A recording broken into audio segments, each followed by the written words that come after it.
السلام علیکم۔ یمن کے ایک گاؤں میں دو بیٹے اپنے ماں باپ کے ساتھ ہنسی خوشی زندگی گزار رہے تھے۔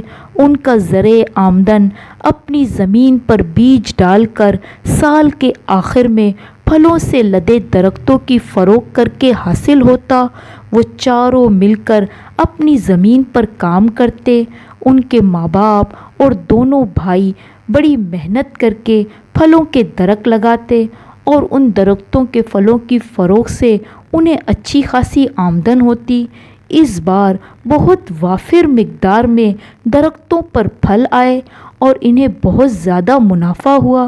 منافع اتنا زیادہ تھا کہ انہوں نے پاس ہی ایک اور زمین خرید لی۔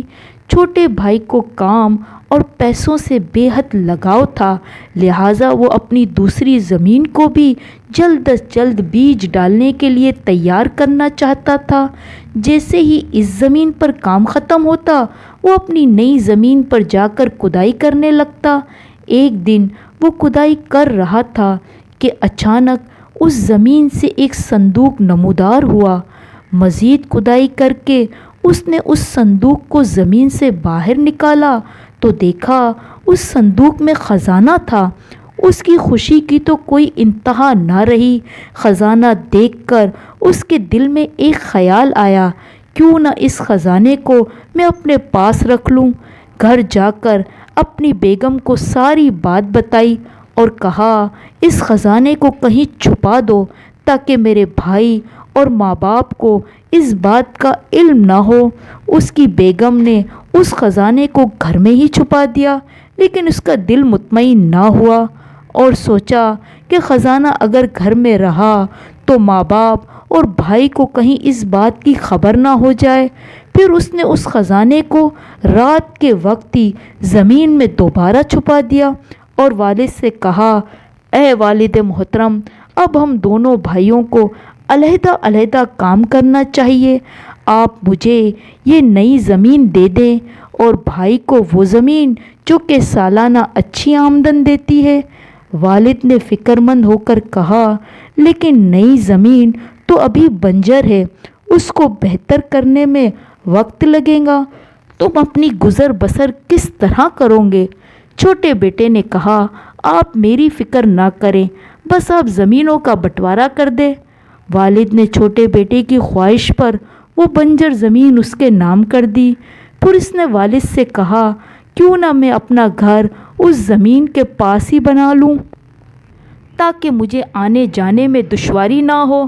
والد اور بڑے بھائی اس کے فیصلے پر فکر مند تھے، لیکن اس کی خوشی کے لیے اسے وہاں گھر بنانے کی اجازت دے دی۔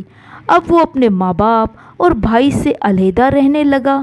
پھر اس کی بیگم نے اسے مشورہ دیا کہ اب تم اس خزانے کو اس زمین سے نکال لو، اب ہم علیحدہ گھر میں رہتے ہیں، لہٰذا اب یہ خزانہ ہمارے پاس محفوظ ہے۔ وہ اسی رات زمین کی کھدائی کرنے لگا، لیکن رات سے صبح ہو گئی اور وہ زمین کی کھدائی کر کر کے نڈھال ہو گیا، لیکن اسے وہ خزانے سے بھرا صندوق نہ ملا۔ خدا نے اس صندوق کو اس کی آنکھوں سے اوجھل کر دیا۔ کچھ دن تک وہ مسلسل اس زمین کی کھدائی کرتا ہی رہا، لیکن خزانہ برآمد نہ ہوا۔ اب تو نوبت فاقوں تک پہنچ گئی۔ ادھر اس کے بھائی کے باغات پھلوں سے بھر گئے اور اس کی آمدنی میں دگنا اضافہ ہو گیا۔ اب چھوٹے بھائی نے سوچا کہ کیوں نہ میں اپنے ماں باپ اور بھائی کو ساری حقیقت بتا کر ان سے معافی مانگ لوں۔ اب اس نے ساری حقیقت اپنے بھائی کو بتائی تو وہ اس کی چالاکی پر حیران رہ گیا، لیکن اس نے اپنے چھوٹے بھائی کو معاف کر دیا اور کہا کہ سچا خزانہ ماں باپ اور خون کے رشتے ہوتے ہیں۔